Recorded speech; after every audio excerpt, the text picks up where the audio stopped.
Good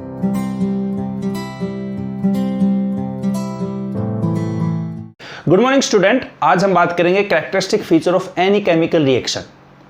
पिछली class में हमने सिंपल एक इंट्रोडक्शन किया था केमिकल रिएक्शन एंड इक्वेशन, जो चैप्टर फर्स्ट है, क्लास 10th जो है। सिंपल एक यहाँ पे केमिकल रिएक्शन क्या होती है, फिजिकल रिएक्शन क्या होती है, उसका एक सिंपली यहाँ पे हमने बात की थी। रिएक्टेंट क्या होते हैं, प्रोडक्ट क्या होते हैं। किसी स्टूडेंट ने अगर अभी वो वीडियो नहीं देखी तो वो जाके देख सकते हैं, ठीक है। लिंक उसका मैं डिस्क्रिप्शन में दे दूंगा। आज जो बात करेंगे वो बात करेंगे characteristic feature of any chemical reaction, ठीक है। लास्ट हम जो वीडियो में वो बात की थी कि कैरेक्टरिस्टिक फीचर क्या क्या होते हैं, 5 पॉइंट थे आपके। आज जो है हम बात करने वाले हैं उन एक एक पॉइंट के बारे में। तो पहला जो पॉइंट था वो है change in state. Change in state, देखिए कोई भी केमिकल रिएक्शन अगर होती है, ठीक है, तो यहां पे वो पता कैसे चलता है, वो आपके कैरेक्टरिस्टिक फीचर बताते हैं। या तो कोई कलर चेंज होगा, या आपकी स्टेट चेंज हो जाएगी, या कोई गैस पर्टिकुलर आपकी रिलीज होगी। तो चेंज इन स्टेट में यहाँ पे आपका क्या यहाँ पे दिख रहा है कि कोई स्टेट चेंज आपकी होने वाली है। मतलब during this reaction the physical state of reactant और product will be change. Reactant के तो चेंज नहीं होंगे, पर प्रोडक्ट जो बनेगा उसके क्या होंगे, आपके चेंज होंगे, ठीक है। तो यहाँ पे क्या है, हम यहाँ पे ये कह सकते हैं कि during the reaction the physical state will be changed, ठीक है। ड्यूरिंग रिएक्शन के दौरान फिजिकल स्टेट आपकी क्या होती है, चेंज होती है, ठीक है। जैसे मैं एक एग्जांपल लेना चाहूँगा, यहाँ पे एक एग्जांपल ले लेते हैं हम। यहाँ पे जैसे मैग्नीशियम है, ठीक है। मैग्नीशियम की रिएक्शन ऑक्सीजन के साथ की। मैग्नीशियम कैसा होता है, सॉलिड होता है। एस स्टैंड फॉर सॉलिड, ठीक है। अगर यहाँ पे एस लिखते हैं तो इसका मतलब सॉलिड होता है, ठीक है। और अगर एल लिख दिया तो इसका मतलब क्या है, लिक्विड है, ठीक है। अगर जी लिख दिया तो क्या हो जाएगा, गैस हो जाएगा, ठीक है। ये तो सर पता है। अगर यहाँ पे DILU लिख दे तो इसका मतलब क्या है, डाइल्यूटेड है, ठीक है। ये कुछ एब्रीविएशन है जो आपके काम आएंगे आगे भी, ठीक है। और CON- लिख दे तो क्या है, कंसंट्रेटेड है, कंसंट्रेटेड है, ठीक है। ये कुछ एब्रीविएशन है जो आपके आगे काम में आने वाले हैं। AQ आपने लिखा तो इसका मतलब एक्वस है, ठीक है। ये कुछ एब्रीविएशन जो आपके आगे काम आने वाले हैं। जैसे RXN है, इसका मतलब क्या है, रिएक्शन है, ठीक है। तो यहाँ पे मैग्नीशियम है जो कि ऑक्सीजन के साथ रिएक्शन करता है, और ऑक्सीजन कैसी होती है, गैस होती है। इसको हमने क्या दिया, मतलब हीट दिया, और हीट का एब्रीविएशन कैसा है, डेल्टा। डेल्टा को डिनोट करते हैं, डेल्टा जो होता है वो हीट का सिंबल होता है, ठीक है। तो मैग्नीशियम जो ऑक्सीजन के साथ रिएक्शन करता है तो आपका क्या बनाता है, मैग्नीशियम ऑक्साइड बनाता है, जो कि कैसा होता है, सॉलिड होता है, ठीक है।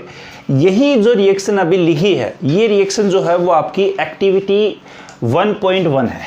ये जो ये रिएक्शन जो लिखी है यही आपकी कौन सी है, एक्टिविटी 1.1, ठीक है। और एक्टिविटी जो है आपकी क्लास 10th की जो है उसको एक्सपेरिमेंटली भी मैंने आपको करा के दिखा रखा है। आपकी प्लेलिस्ट है कि all activity of class 10th, ठीक है, उसमें देख लीजिए। वाइट डेजलिंग आपकी लाइट मिलती है, मैं आपको पढ़ाऊंगा, कोई इसमें डाउट नहीं है, ठीक है। पर आपको एक्सपेरिमेंटली अगर देखना है कि वाइट डेजलिंग लाइट आपको कैसी मिलती है तो आप उसको देख सकते हैं, उस प्लेलिस्ट को चेकआउट कर सकते हैं, ठीक है। तो यहाँ पे चेंज इन स्टेट में हम सिंपली कह सकते हैं कि रिएक्शन के दौरान जो फिजिकल स्टेट होती है, फिजिकल स्टेट मतलब उसकी जो भौतिक अवस्था है वो आपकी क्या हो, चेंज हो जाए। मतलब सॉलिड है, लिक्विड हो, गैस, कुछ भी आपको यहाँ पे देखने को मिले। जैसे मैग्नीशियम ऑक्सीजन के साथ रिएक्शन किया तो इसने क्या दिया, मैग्नीशियम ऑक्साइड दिया, जो कि कैसा होता है, आपका सॉलिड होता है, ठीक है। तो ये आपकी कुछ एक एग्जाम्पल है चेंज इन स्टेट का, ठीक है। एक बार उतारिए इसको, फिर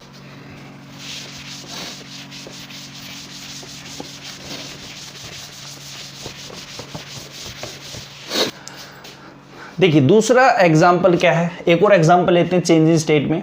जैसे कैल्शियम ऑक्साइड ले लेते हैं। कैल्शियम ऑक्साइड जिसको क्विक लाइम बोलते हैं, ठीक है, क्या बोलते हैं? Quick lime.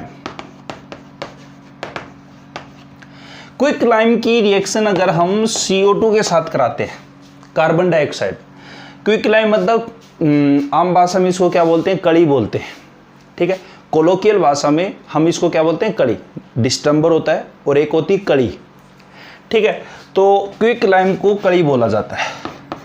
कोलोकियल भाषा में इसको क्या बोलते हैं? कड़ी बोलते हैं, ठीक है। जब कड़ी की रिएक्शन CO2 के साथ कराते हैं, CO2 कैसी? गैस है, और कड़ी कैसी होती है आपकी? सॉलिड होती है। इसकी रिएक्शन कराई तो यहाँ पे आपका क्या बनाता है? कैल्शियम कार्बोनेट बनाता है, और कैल्शियम कार्बोनेट जो होता है वो कैसा होता है? सॉलिड होता है। तो ये भी आपकी रिएक्शन है जो कि यहाँ पे चेंज इन स्टेट को क्या है आपका बता रहा है, ठीक है। तो एक एग्जांपल ये हो गया। देखिए जो आपका क्विक लाइम है वो कड़ी जिसको बोलते हैं, इसी से डिस्टम्बर भी आपका ऐसे बनता है। देखिए होता क्या है कि इसकी अगर लाइफ साइकिल देखें कड़ी की, क्या हो, जो आपके माइनिंग होती है उसमें हम क्या करते हैं? पहले चूना पत्थर निकालते हैं। क्या निकालते हैं? लाइमस्टोन। लाइमस्टोन, ठीक है, लाइमस्टोन है आपका। तो जो लाइमस्टोन है उसका फॉर्मूला क्या है? कैल्शियम कार्बोनेट है, ठीक है। कैल्शियम कार्बोनेट का यहाँ पे जैसे हीट करते हो तो आपका यहाँ पे CO2 बाहर निकल जाती है। इस प्रोसेस को बोलते हैं डी कार्बोक्सिलेशन। इसी को बोला जाता है डी कार्बोक्सिलेशन, ठीक है। और यहाँ पे आपका क्या बना? Calcium oxide. यही आपकी क्या होती है? कड़ी होती है, ठीक है। क्विक लाइम बोलते हैं इसको, क्विक लाइम। जैसे आप कड़ी को पानी के अंदर डाल देते हो, पानी इसके अंदर डाल देते हो तो ये आपका क्या बनाता है? आपका कैल्शियम हाइड्रोक्साइड। कैल्शियम हाइड्रोक्साइड, इसको बोलते हैं सेलेक्ट लाइम। जो घरों में आप देखते हो, जो बासन होता है या बकेट होती है, उसके अंदर आप कड़ी जिसके अंदर यूज़ करते हो, ज़्यादातर आप बासन ही यूज़ करते हो, मटका जिसको बोलते हैं, ठीक है।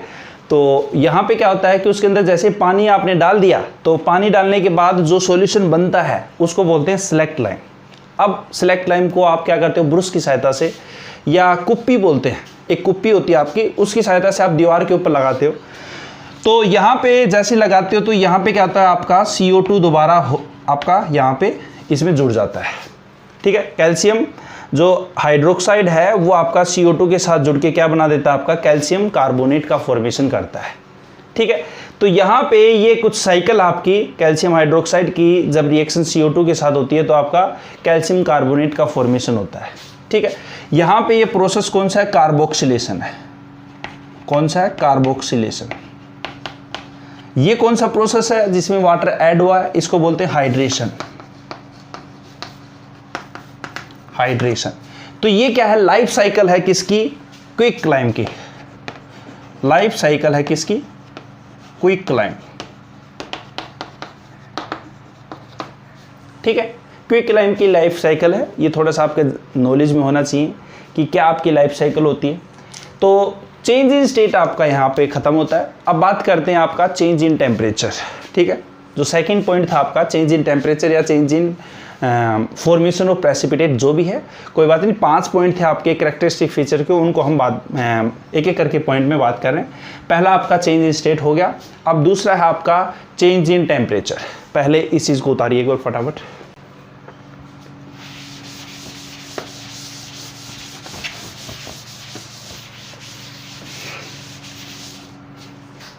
तो सेकंड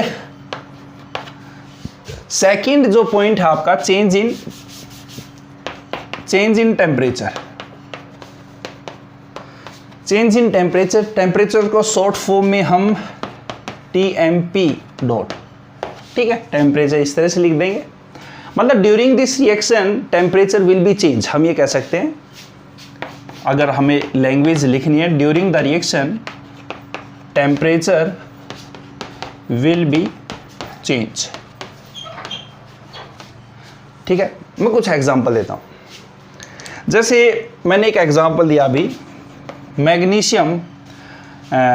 दूसरा एग्जांपल ले लो, कोई दिक्कत नहीं है। H2 प्लस में O2, आपका बना H2।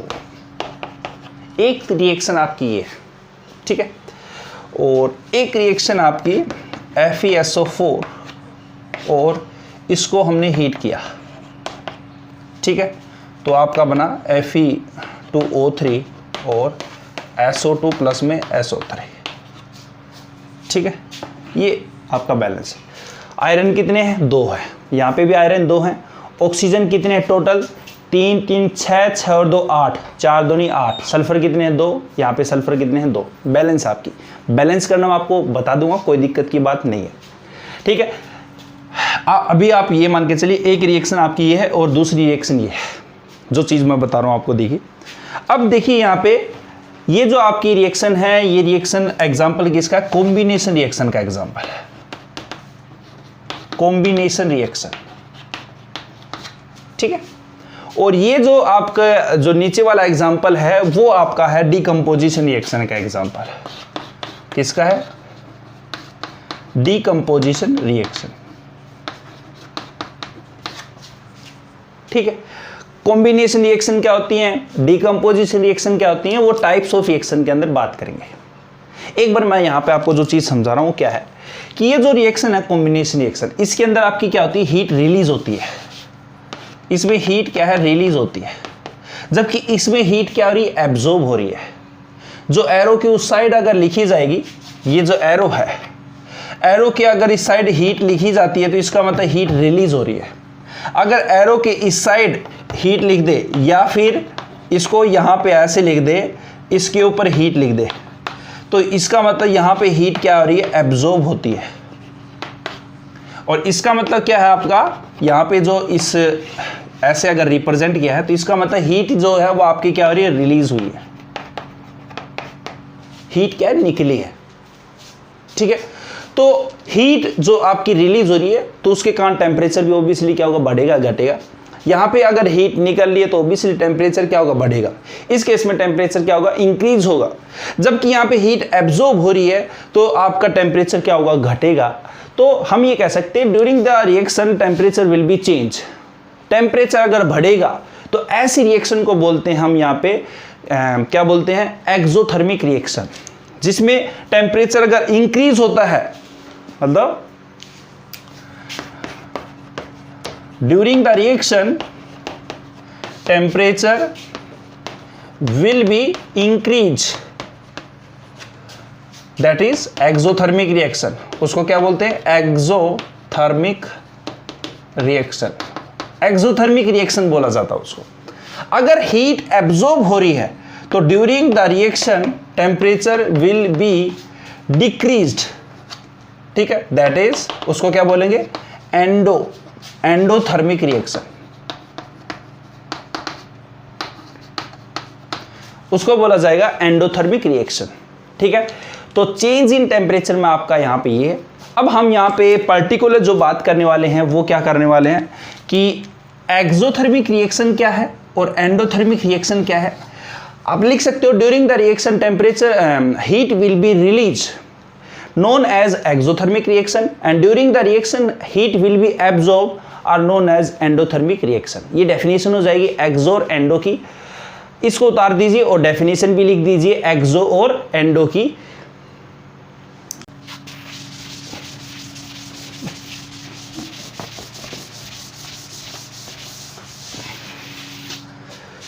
तो स्टूडेंट यहाँ पे एक्सोथर्मिक रिएक्शन कौन सी होती है कि during the reaction heat will be released known as exothermic reaction, ठीक है। और एक कौन सी होंगी? एंडोथर्मिक रिएक्शन, ठीक है। तो उसमें क्या हो जाएगा? During the reaction heat will be release की जगह क्या लिख दोगे? Absorb, known as endothermic reaction. अब एग्जाम्पल कौन से होंगे?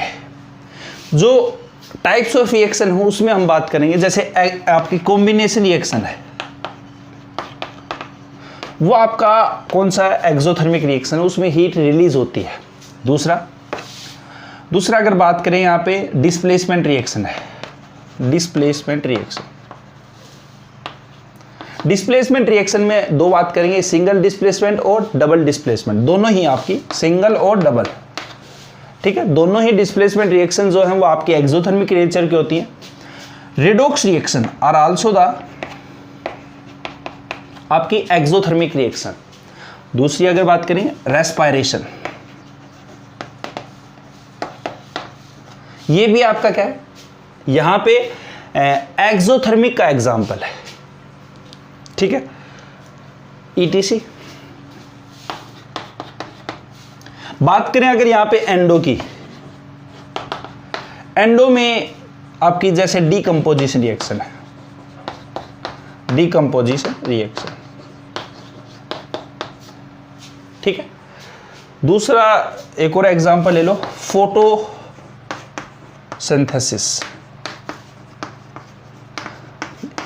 These are the example of endothermic reaction. Definition आप लिख दोगे, फटाफट उतारिए। अब हम थर्ड की बात करते हैं जिसमें फॉर्मेशन ऑफ प्रेसिपिटेट था। थर्ड जो आपका स्टेप है, थर्ड जो आपका फीचर है, कैरेक्टरिस्टिक फीचर किसी भी केमिकल रिएक्शन को डिस्टिंग्विश करते हैं, वो है आपका formation of precipitate. Formation of precipitate में क्या है आपका कि during the reaction precipitate will be formed. कोई भी प्रेसिपिटेट किसको बोलते हैं, कत्था।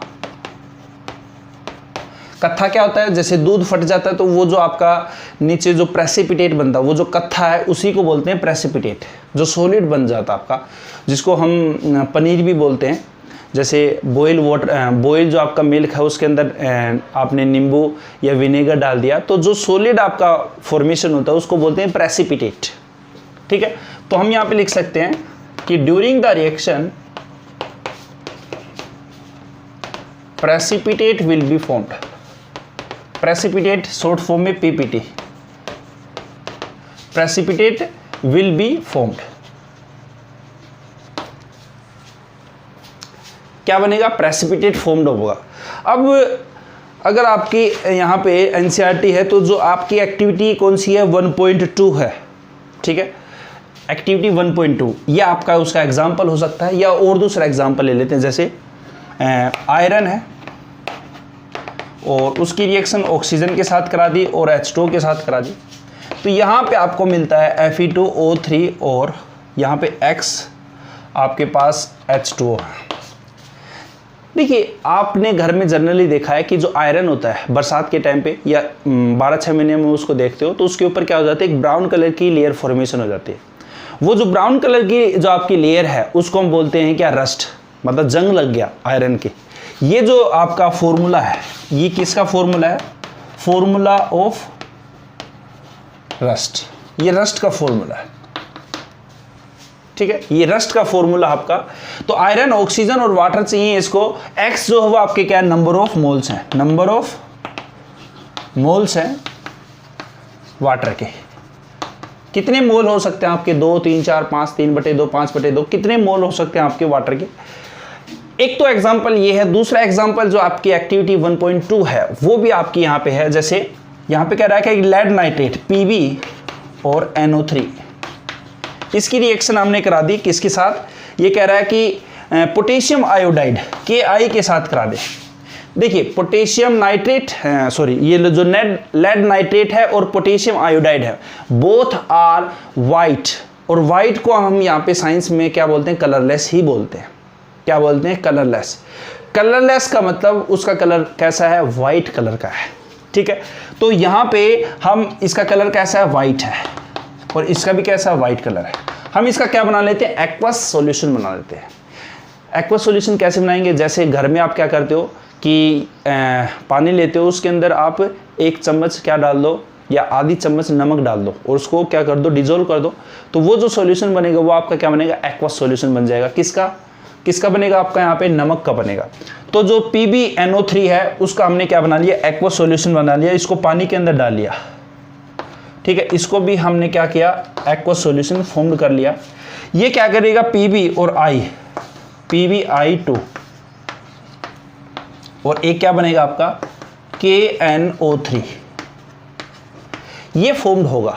ये जो PbI2 है, ये वाला जो है, ये आपकी येलो PPT देता है, येलो PPT क्या देता है, येलो PPT आपको फॉर्म्ड होती है।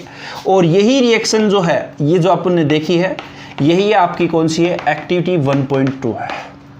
अगर आप इंटरेस्टेड हो इनका एक्सपेरिमेंट देखने के लिए तो आप जाके देख सकते हो। जैसे कि मैंने आपको पहले बताया कि आपकी जो प्लेलिस्ट है all activity of class 10th, उसमें आपको सभी एक्टिविटी मिल जाएंगी और उसके एक्सपेरिमेंट भी मिल जाएंगे। तो येलो कलर की PPT मिलती है, बहुत ही शानदार PPT मिलती है। तो ये आपकी थर्ड जो कैरेक्टरिस्टिक फीचर था वो आपका है फॉर्मेशन ऑफ प्रेसिपिटेट। 2 और रह गए आपके, उसको हम नेक्स्ट वीडियो में बात करेंगे, ठीक है, क्योंकि लेंथ ज़्यादा हो जाएगी आपकी, क्योंकि मैं चाह रहा हूँ कि 2-4 जो वीडियो हैं उसमें आपकी बॉन्डिंग बन जाए। फिर हम यहाँ पे क्या करेंगे, आधी घंटे की जो आपकी वीडियो है उसको डाल देंगे, कोई भी एक पर्टिकुलर पूरा टॉपिक है उसमें डाल देंगे, ठीक है।